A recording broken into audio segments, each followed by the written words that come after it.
জমিনের উপর যখন গুনাহ বেড়ে যায়, আল্লাহ তাআলা তখন জালেম শাসক নিয়োগ করে। পুরো ৮০০ কোটি মানুষের গুনার প্রতিফলন হচ্ছে বর্তমান আমেরিকা এবং বৈশ্বিক যারা কন্ট্রোল করে। আর বাংলাদেশের ১৮ কোটির মানুষের গুনার ফসল হলো বর্তমানে পার্লামেন্ট সদস্যের এমপি মহোদয় এবং মন্ত্রী মহোদয়ের ভিতরে কিছু ভারসাম্যহীন এবং কিছু মূর্খ, যাদের সাথে সামাজিক এবং বাস্তবতার সাথে কোনো সম্পর্ক নেই, যাদেরকে নিয়ে চা হোস্টেল থেকে শুরু করে এবং প্রতিটি ক্ষেত্রেই যাদেরকে নিয়ে সমালোচনা করা হয়। বিভিন্ন সোশ্যাল মিডিয়ার কমেন্টগুলো যদি এরা একটু গবেষণা করতে এবং পড়ে দেখতো যে এদেরকে কীরকম গালিগালাজ করা হয়, তাহলে এরকম বেফাঁস মন্তব্য করতো না।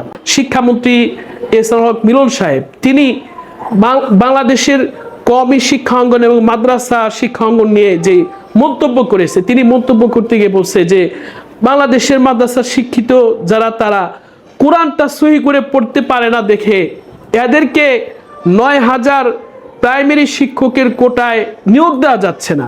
কতটা হাস্যকর! অথচ আমরা যদি র্যাঙ্কিং হিসাব করি যে বাংলাদেশের ঢাকা ইউনিভার্সিটি, স্বয়ং ঢাকা ইউনিভার্সিটি এটাও বৈশ্বিক গ্লোবালাইজেশনে পুরা বিশ্বের ভিতরে ৫০০-র ভিতরেও নাই, বলকে এটা ৭০০ বা আরও উপরে। তাহলে এটা লজ্জা হওয়া উচিত যে যেখানে বাংলাদেশের আমরা যাদেরকে সবচেয়ে উচ্চ এবং যাদেরকে সর্বোচ্চ শিক্ষিত মনে করি ওই সব বিশ্ববিদ্যালয়গুলিও তারা পর্যন্ত ৫০০-র ভিতরে সিরিয়াল নাই।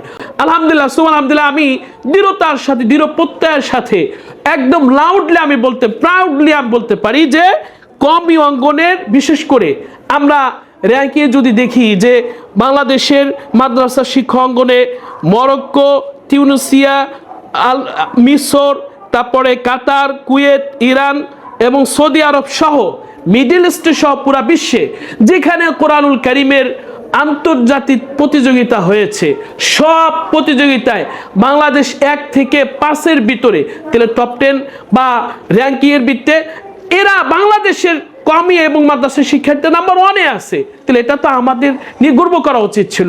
আর আমাদেরকে নিয়ে বলা হচ্ছে যে আমরা বলে কোরআন আমরা সহি শুদ্ধভাবে পড়তে পারি না। এটা খুবই শেম, হোয়াট ইজ শেম, এটা লজ্জাজনক, যে আসলে লজ্জা হওয়া উচিত।